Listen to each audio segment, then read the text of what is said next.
Hello, I am Ineke Mals. I am the lead author of the poster Fostering Regional Stakeholder Engagement in Ethical Risk Governance of Nanomaterials.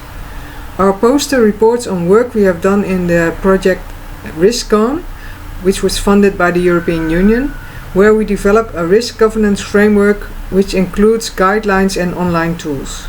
This framework is designed to support the work of a European Nanotechnology Risk Governance Council, and we are currently helping to establish this council.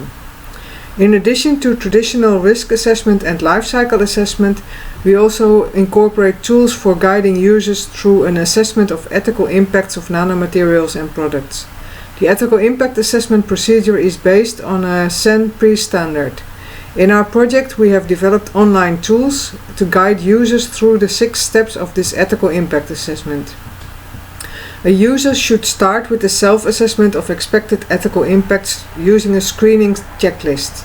This results in advice for a small, a medium or a large-scale ethical impact assessment, or it can be that there's no ethical impact assessment needed because there are no significant ethical issues. After planning the proper impact assessment, the user should collect and analyze literature to identify ethical impacts in the case under study, to evaluate the identified ethical issues, and to draft recommendations for remediating the impact. Stakeholders should be engaged in commenting on the identified issues, on the evaluation, and in discussion of the recommendations. We are testing the online tools on case studies of applications of nanomaterials, such as the use of nano-enabled wastewater remediation in a developing country. In our poster we include discussion of this case study.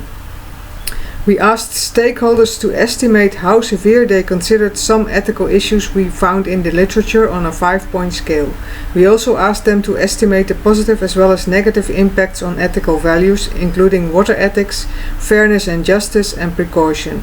The estimates of the stakeholders were completely different from my own estimate as an ethicist. In the engagement session, there was not enough time to ask the stakeholders what they considered problematic or beneficial from an ethical perspective. Therefore, we recommend that in the future, stakeholder engagement should be limited to group discussions of the findings of the ethicist, and to focus also on the argumentation of the stakeholders rather than just an estimate.